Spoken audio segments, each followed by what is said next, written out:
In this video, I want to talk about how you can be using one of these, a massage gun, to help massage your calf. We're going to talk about the 4 key areas in this complex that you want to be looking for, what heads to use, what speeds to use, and all of that juicy stuff.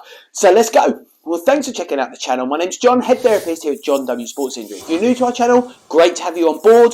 We want to be doing 3 simple things here. Help you to understand your body, get rid of weakness, pain or injury so you can strive on to hit your health and well-being goals. So let's talk massage guns. Now, at the end of this video, I will link to the description where I talk in more detail about massage guns, whether they're good, what they're good for, what they're bad for.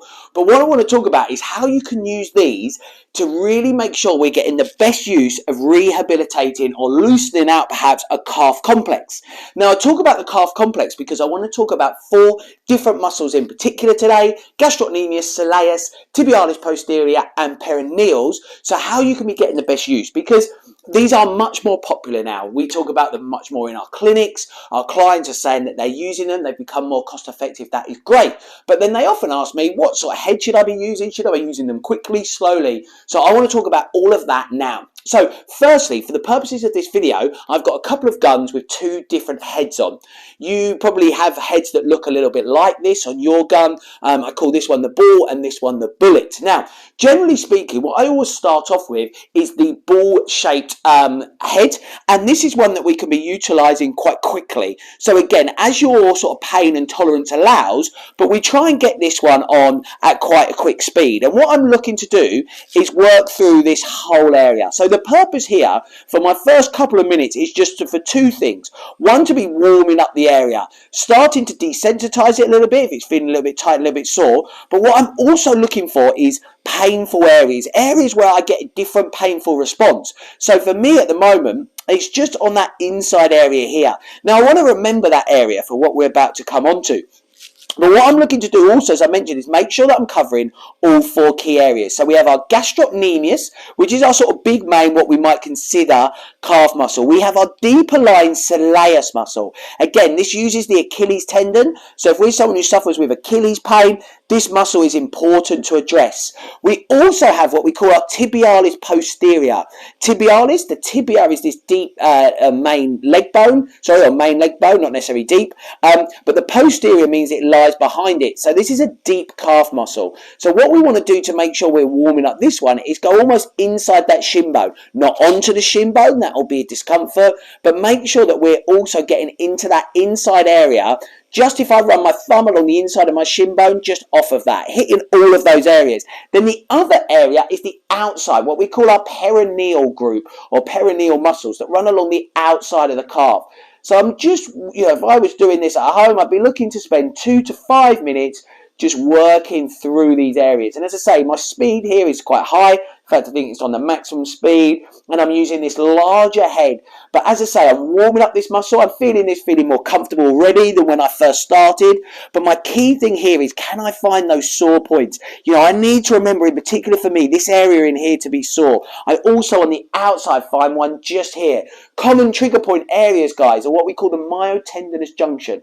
So this is where the tendon joins the body of this main muscle around this area here. So these are where we might find trigger points, to remember those. So after we've done 2 or 5 minutes, this might be the time to then change those heads. In Blue Peter style, here's one that I did earlier. For any of our younger viewers, might not be too familiar with Blue Peter as such.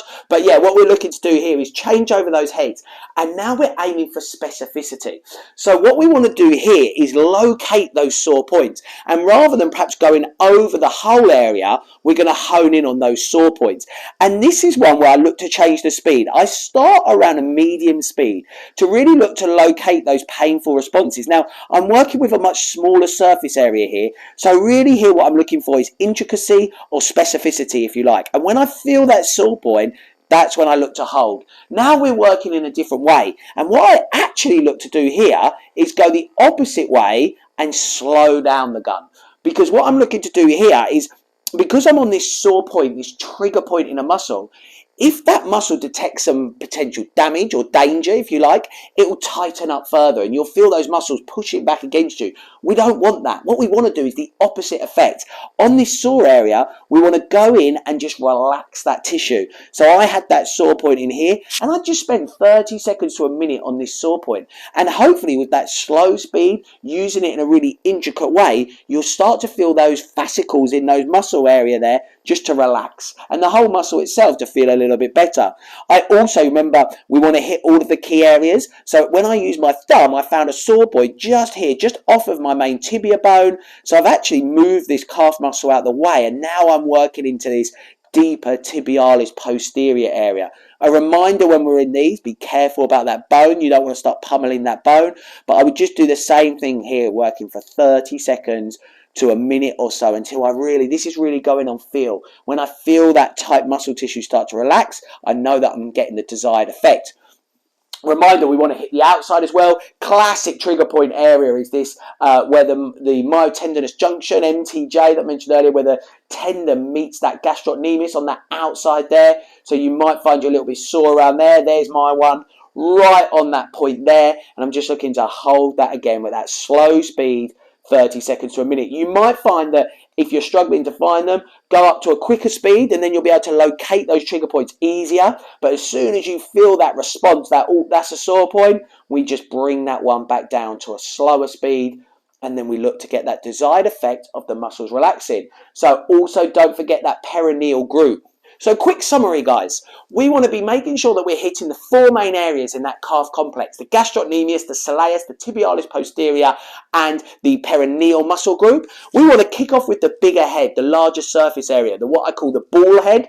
This can be at a high speed, moving around that area, looking to warm it up, get a good blood supply there, desensitize the area, ready to then go in with our specific head. And that's where we're looking to work on those intricate points, those what we call trigger points. You might have known them as knots. And what we look to do is we can start at that similar speed, but then slow that down when we hit the key points, get those fascicles to relax, feel those melt, if you like, for want of a better term, and then we know that we're really getting the best bang for our buck out of our massage gun work.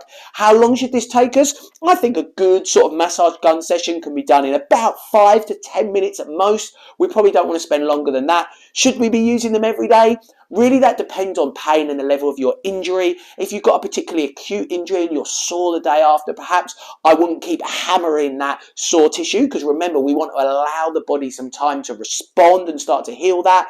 If you're just using it for general maintenance in the area, perhaps following sport and competition and things, that's when you could look to use it every day, as long as you're not getting a painful response afterwards.